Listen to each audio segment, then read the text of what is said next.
Welcome to the latest episode of the Forecast in 5. I'm your host, Seth Katz. Joining us today is Kent Elliott. Kent serves as a principal with RETS Associates. He began his career working in commercial real estate with CBRE, where he received broad exposure to the industry.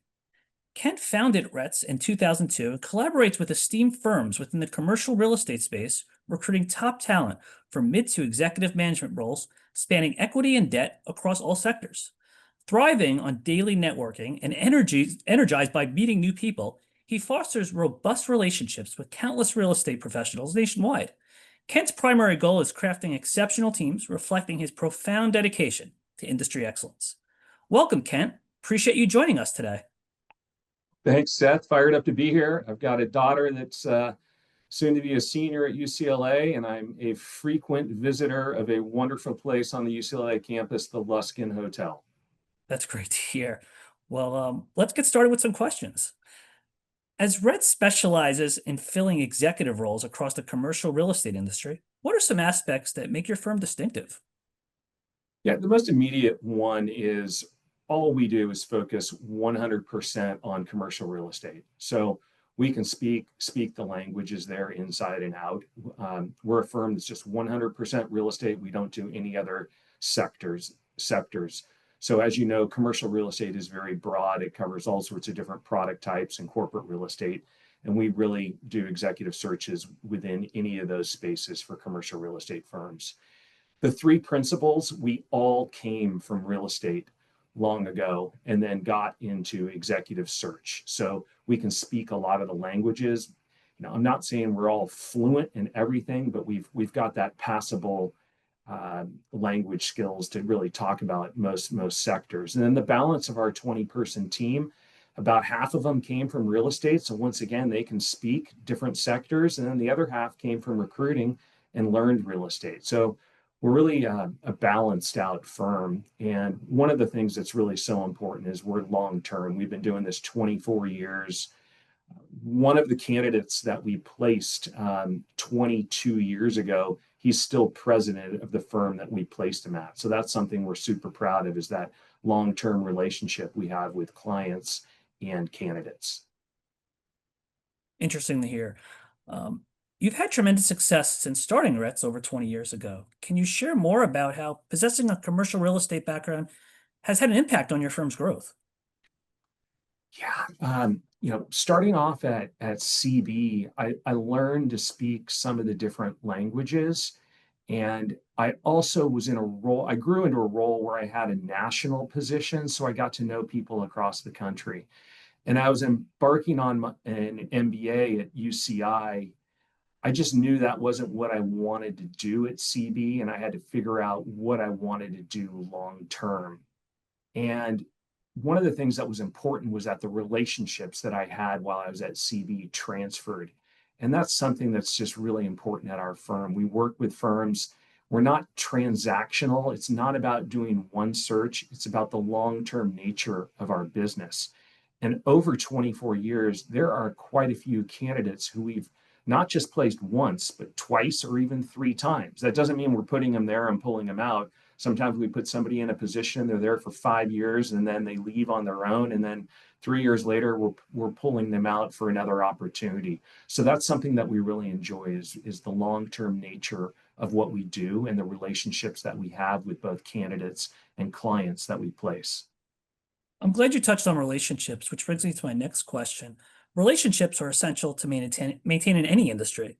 But when it comes to commercial real estate, why are relationships so critically important? Good question. Number one, people like to do business with people that they like. I think that's something that was drilled into me at a young age and something that we really try and adopt when we work with any client. For example, one of the clients we just closed a search for, he's a UCLA alum, baseball player, was drafted by the Reds. We just closed a search for him in West LA with a candidate that was relocating to the area. But the UCLA alum, he's a neighbor of mine, not a guy that I know extremely well, but that's just an example of how relationships are super important. The trust factor, Once again, it's not about just throwing people at a client. It's about listening, really understanding what they're looking for in a person, and going out and finding the best talent in the marketplace that's going to be the right fit. We try and keep it pretty simple whenever we do a search, and it's what's the role?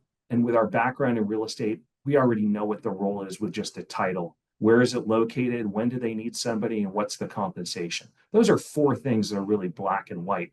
But that fifth component, which is really the relationship side and all the intangibles when we do search, it's so important to understand those intangibles so you can make sure that the candidate and the client have the right relationship match. Those are all great points, Kent. Since we have a number of Anderson MBAs who are watching that are focused on advancing into executive roles in commercial real estate, can you share some pointers that might help those aspiring leaders with gaining a competitive advantage?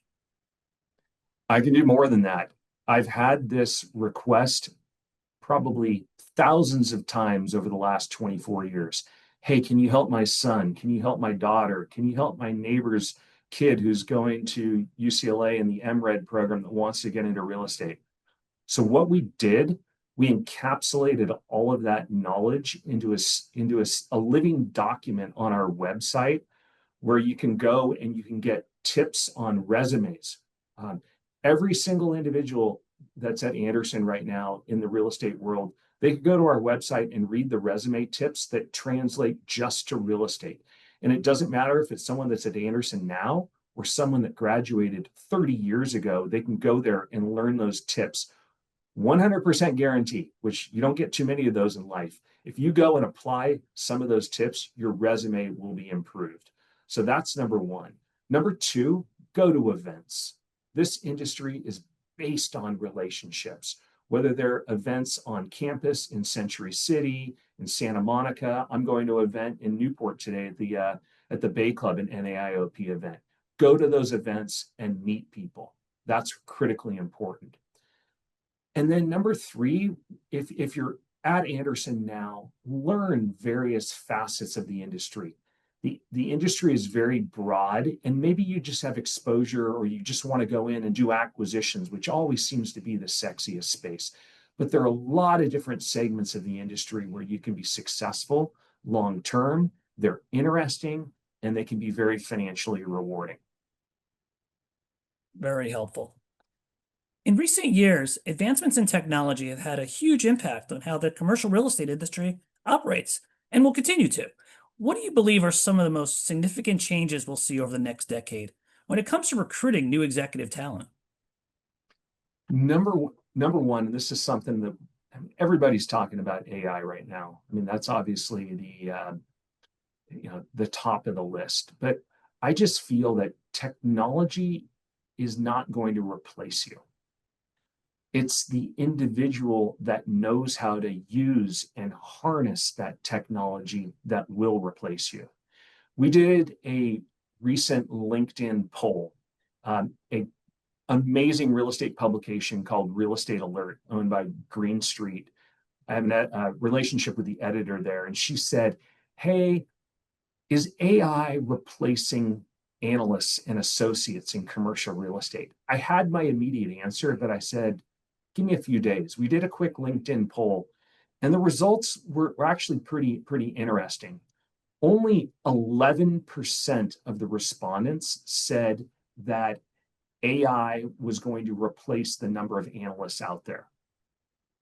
35% said it would have a moderate impact, and 55% said it would have a low impact, and it was just early stages.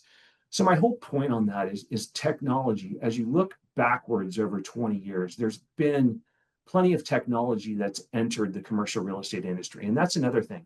The real estate industry tends to be a laggard with technology. So if you can be somewhat of an early adopter, that's going to set you apart. But technology isn't going to replace you. It's the individuals that can adopt, accept, and use that technology in their lives that are going to be more successful long-term in this business. And I think that's something that we all need to abide by. Appreciate you sharing that, Ken. And that brings us to the end of today's episode. Thanks so much for your time, Kent. Appreciate your time. Go Bruins. And thanks to all our viewers for tuning in. We'll see you on the next episode of the Forecast in 5.